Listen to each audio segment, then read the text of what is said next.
Hi everyone. I want to talk to you about the semester project and your semester final. You have to do the project in order to complete the final, so it's really important that you follow along through this research seminar module. So first of all, what I want to do is kind of show you the project that we're going to do. Since this is civilization since the 16th century, obviously we are part of that. We are since the 16th century. So what I want you to do is research your family history to learn more about your own personal family heritage. And the goal is to get back to the 16th century. That sounds kind of daunting if you've never done it before, but just so you know, it happens pretty quickly. Sometimes there are issues with researching families. So depending on which country your family's from, you might run into some issues there. And people who are descendants of slaves sometimes run into issues researching the family, but I'm here to help you with that. So this is a project that, yes, it's your project, but I want to help you with it so you can see how to do it. So let me know at any time if you run into any kind of stumbling blocks or if you need some help. I'm going to switch over so I can show you a project that I started just to show you how it could be done. Hang on just a minute for me. I'm going to share the screen.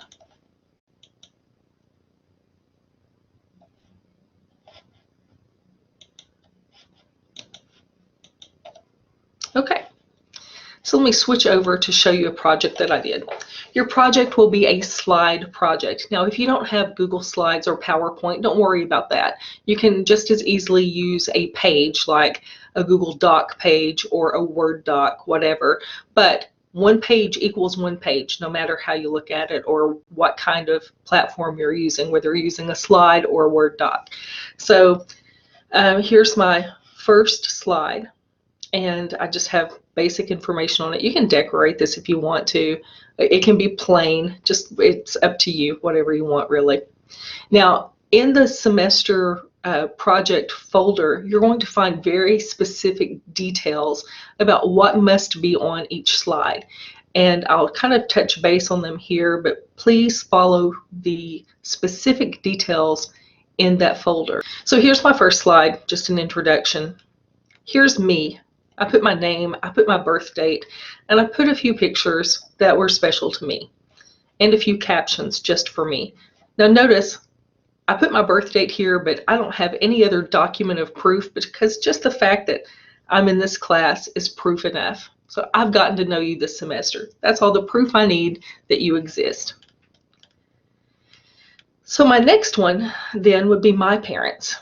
I have my mom and my dad both listed. And because I'm going to research my mother's side of the family, I've circled her name. Now you can do this with a circle, you can do it with a check mark. You could simply say, I'm going to trace my mom's side of the family, which is what I did here. Since my uncle traced my dad's family, this project will trace my mom's side.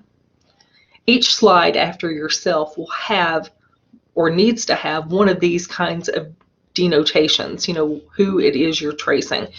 Please note also, we're not going to follow both sides of the family. That could get overwhelming. We're just going to follow one person from each generation. In this case, my mom. Now, each slide will need an article of proof. So here I've got pictures from my mom's photo album. And at this point, that's really all I needed. Now, I could just as easily have put a picture of a tombstone or something like that here as well. Okay, so now I'm at my grandparents' level. This is my mother's mother. And I just put a little note here or two because I knew her and I could do that.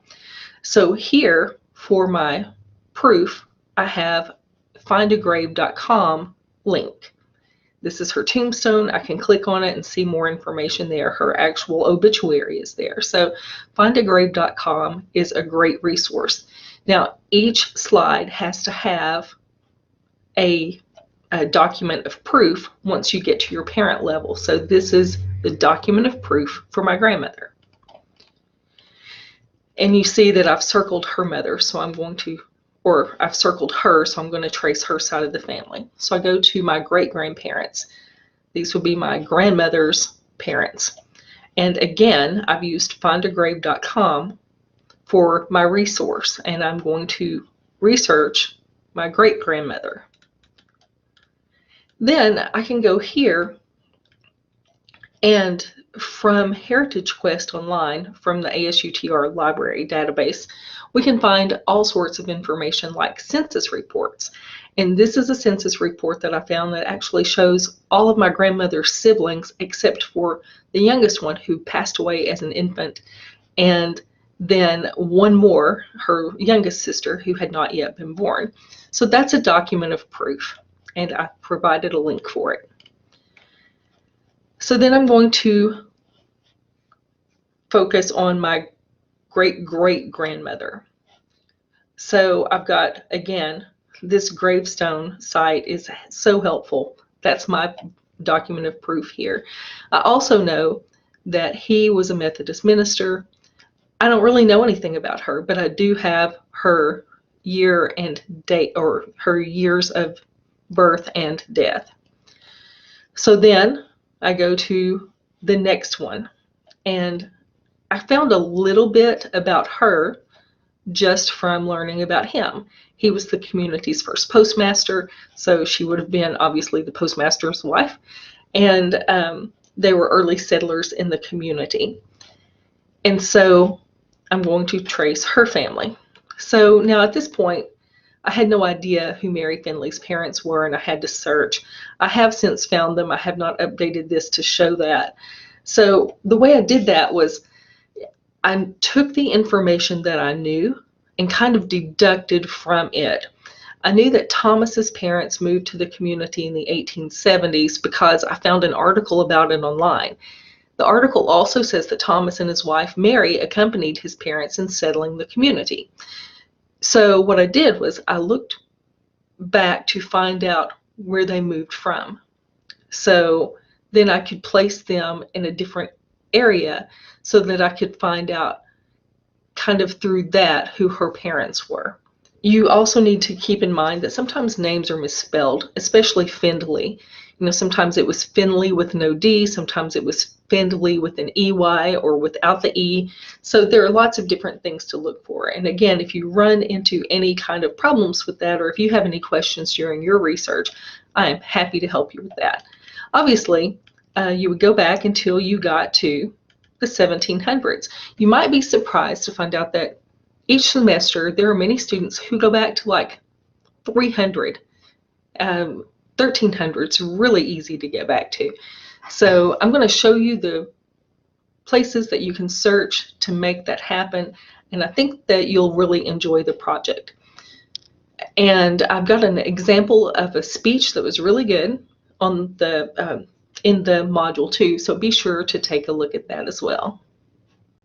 That wraps up this video. The next video will show you exactly how to do research for this project.